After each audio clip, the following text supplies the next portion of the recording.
Hello everyone, and welcome to another episode of our GA4 Enablement series, where we aim to conquer the shiny new analytics platform. In today's session, we will discuss the UI of GA4. You will normally land on GA4's homepage, which has a very small snapshot of your site activity, links redirecting you towards sections of GA4 that you have seen in the past, a few suggestions, and finally some insights and recommendations, which we will be detailing during another session. So GA4 UI is divided into four main sections. So you have Home, which just discussed, Reports, Explore, Advertising, and also at the very bottom, the Admin section. Google might add more in the future, but for now, this is what we have at this stage. So the first section we will jump into is the Report section. A note about this section, this is not affected by any data retention settings, so you will always be able to find your old data. At the upper right here, you have a date selector. This is where you would select the date range you are looking at, and you have also the ability to compare it against previous dates. You will also find a comparison option here to be able to compare different groups of users and so on. But this is also going to be detailed in another session. Below this, you have the real-time report, which reports on the activity of the last 30 minutes of your site. So as you can see, there is a few details about where your users come from, the type of events that are happening, and the types of conversions that are happening, and also a world map view of where your traffic is coming from. Below this is all of the main reports that GA has prepared. So how they're broken down is you have a hierarchy there. First of all, you have what are called collections. So in here, you have a life cycle collection and a user collection. Below this, you have different topics such as acquisition, engagement, or monetization. And below this, you will have reports. So for example, let's look at one of these reports. So if I go under the life cycle acquisition collection and topics, I can look at the traffic acquisition report. So this report, for example, would give a bit more detail about where the traffic is coming from.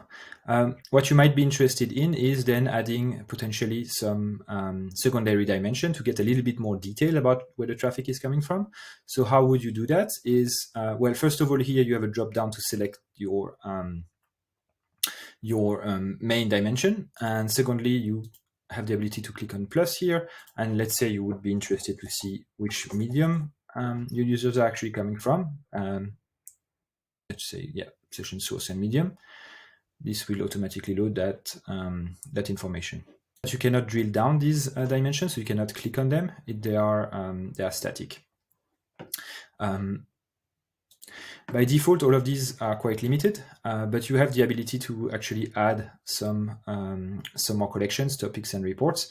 So this is the standard Google Merchant store. So here I don't have this ability, but I'm going to jump into another account where we have this option called library at the very bottom, where you would be able to personalize these sections. So for example, as I can see that the lifecycle and user collections are already published, but I could, for example, use one of these unpublished ones, business objective, or create one from scratch.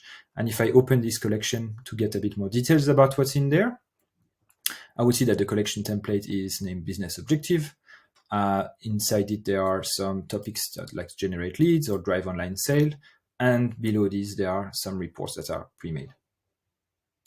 So this is basically where once you are ready to publish your report, you click save here and then decide to publish that section, which would then appear at the bottom here.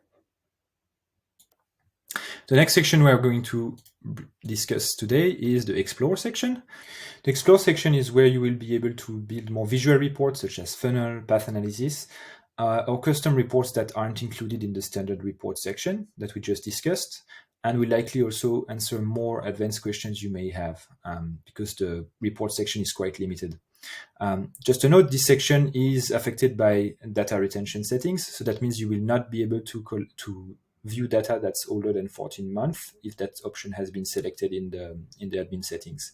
We will have a dedicated session to discuss reports that you can build in this Explore section. Next is the advertising section. So this one is basically where you would review how different traffic sources contribute to your business objectives, what role they play in a user journey. And this is also where you will be able to compare attribution models. We will also discuss this in another session later on. Finally, I also wanted to give you an overview of the admin panel, which is basically broken down into two. So you have your account section here, and you have your property. So within one account, several properties can live. So this is an example of Google Demo Shop. They have 3 properties living in there. This is where you will have all of the property settings, such as the name, but also the data streams, which is basically where the data is coming from your website, where you will manage your data collection and retention, so where data comes from, but also how long we are saving this data.